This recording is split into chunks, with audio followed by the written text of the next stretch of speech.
9월 30일 월요일자 한국경제신문 주요 기사입니다. 먼저 일면부터 보겠습니다.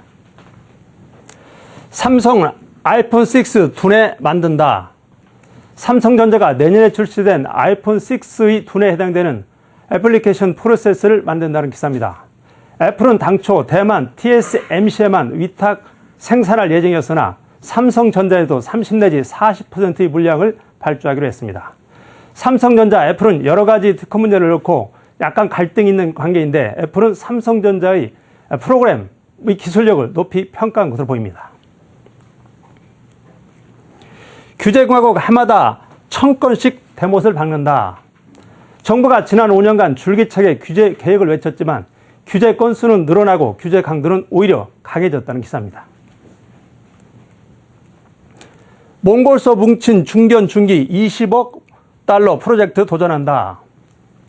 국내 기업으로 건설된 컨소시엄이 몽골에서 석탄 개발, 화력발전소 건설 등 20억 달러 규모의 프로젝트에 MOU, 즉 양해각서를 체결했다는 기사입니다. 진영 사태 파동, 박근혜 정부 국정운영 난기류. 진영 보건복지부 장관의 진퇴 파문을 놓고 박근혜 정부의 국정운영 리더십이 7개월 만에 시험대에 올랐다는 기사입니다. 자, 미국 예산 갈등을 놓고 미국 정부의 기능이 일시적으로 마비될 위기에 있다는 기사를 보겠습니다. 자, 미국 정부 폐쇄 카운트다운에 돌입했다는 얘기인데 기사 내용을 좀 살펴보겠습니다. 미국 영방정부가 1996년 이후 17년 만에 일시 폐쇄될 위기에 처했다는 얘기입니다. 하원을 장악하고 있는 공화당이 내년도 예산안 처리 시한인 오늘 저녁을 하루 앞둔 29일 오바마 케어 1년 연기를 예산안 통과의 조건으로 내걸었기 때문입니다. 자, 양당이 막판까지 벼락 끝 해치를 계속해 끝내 예산안을 처리하지 못하면 내달 1일부터 연방정부의 기능이 일시적으로 폐쇄된다 하는 얘기입니다. 자, 오바마 케어. 아까 좀 전에 한상춘 의원도 이 같은 설명을 하셨는데, 자, 오바마 케어는 오바마 대통령이 추진하고 있는 건강보험 이 개혁 시스템입니다. 가장 골자는 2014년, 즉 내년부터는 미국인 모두가 이 건강보험에 가입을 하게 되겠고요. 기업들의 경우에도 종업원이 50명 이상이면은 그 종업원들한테 보험 혜택을 제공해야 됩니다. 또 이제 저소득자 같은 경우는 정부가 이 90%의 지원을 해주게 돼 있는데 이와 같이 예산이 많이 들어가니까 공화당에서는 이것을 좀 보류해라. 1년 정도 보류해라. 이것을 예산안 연계와 처리와 이게 연계시키겠다는 입장입니다. 자, 지금 현재 이제 미국은 상원은 민주당이, 하원은 공화당이 이렇게 이제 장악을 하고 있는데 여기 이제 마찰이 있는 겁니다.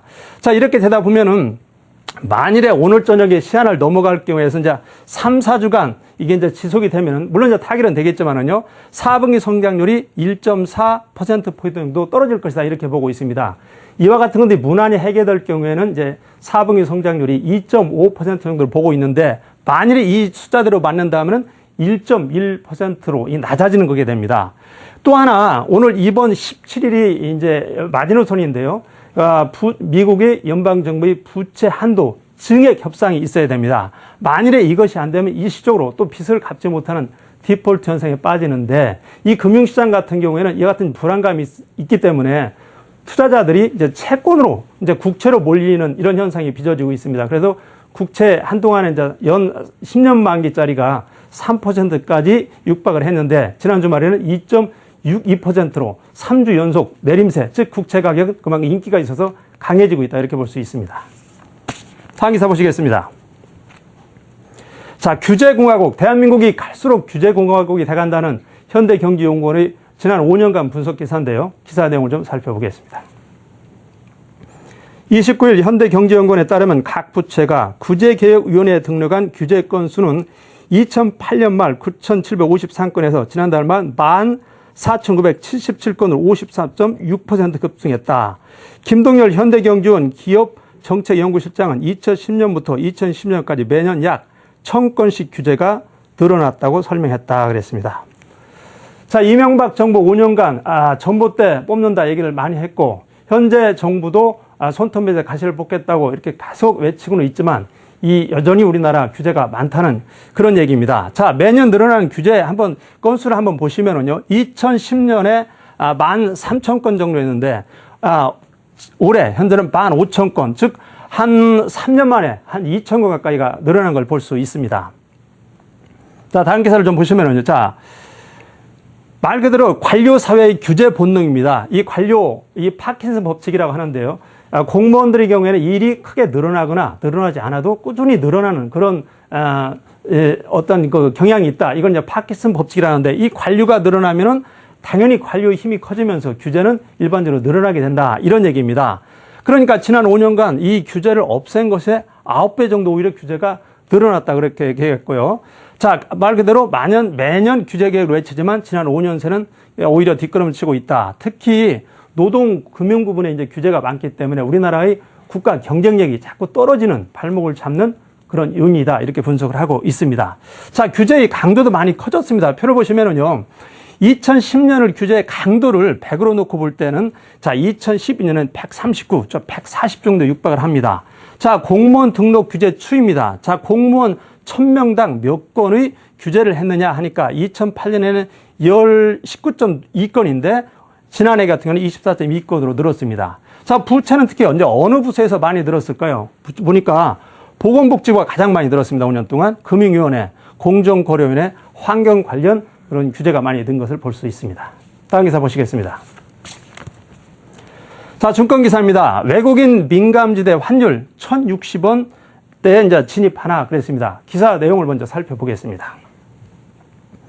원달러 환율 1,060원대 진입이 가시권에 들면서 가파른 원화 가치 상승에 따른 외국인 순매수대 둔화와 자금 유출 우려가 커지고 있다. 그런 얘기입니다.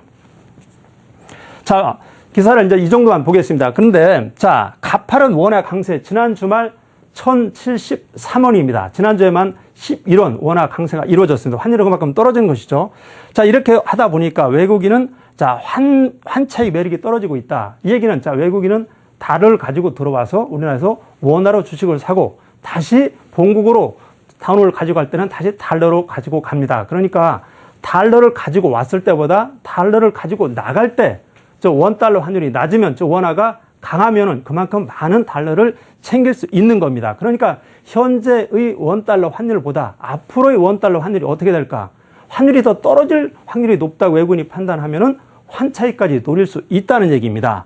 그런데 1,040원에서 1,060원대 전례로 보면은 이 구간에서는 외국인들이 3조 6천억 정도를 순매도한 경험이 있었죠. 학습효과이기 때문에 이 구간이 좀 불안불안하다는 얘기입니다. 그러니까 전문가들은 매수적으로 보면 이게 실타이밍이다. 아니면 과거 사례만 가지고는 현재 분위기와는 다르다. 예단하는 것은 좀 그렇다. 이런 얘기가 있는 겁니다. 자, 표를 보실까요? 자, 표를 보시면은 원달러 환율과 외국인의 매수를 본 것인데 이 1,120원대에서 1,140원대 바로 이 구간입니다. 이 구간이 11조 9천억 가장 많이 산 구간입니다. 그러니까 이 구간으로 보면은 자, 경제도 괜찮을 것이다 보고 있고 환율도 또 우리나라 원화 가치가 더 강해질 것이다. 이렇게 봤다고 이렇게 볼 수 있습니다. 자, 문제는 바로 이 구간입니다. 마지막 구간인데요. 이제 1,040원에서 1,060원대는 바로 1조 6천억 정도를 팔았습니다. 이제 2011년부터 이번 달 26일까지 이런 분석인데 이걸로 볼 때는 이 구간이 약간 부담이 된다. 이런 얘기인데요. 하지만 올 연초 같은 경우는 우리나라 원화 강세가 이제 내수 강세이고 최근의 원화 강세는 우리나라 경상수지 흑자, 즉 340억 달러로 잡고 있는데 이것도 이제 넘어갈 가능성이 있다. 이렇게 보고 상대적으로 이제 신흥국보다 우리나라가 안정적이다. 이런 게 있기 때문에 과거의 전례로만 보기는 어렵다. 이런 얘기도 있는 것 같습니다. 자, 원래 규제라고 하는 것은 사회, 정치, 경제 시스템의 효율성과 안정성을 유지하자는 것이 목적입니다. 그런데 규제 당국에 따라서 지나친 규제로 오히려 이런 효율성이 떨어뜨리고 국민의 부담만 늘어나는 것이 없는지는 규제 건건마다 꼼꼼히 좀 살펴야 할 것입니다. 오늘 한국경제신문이었습니다.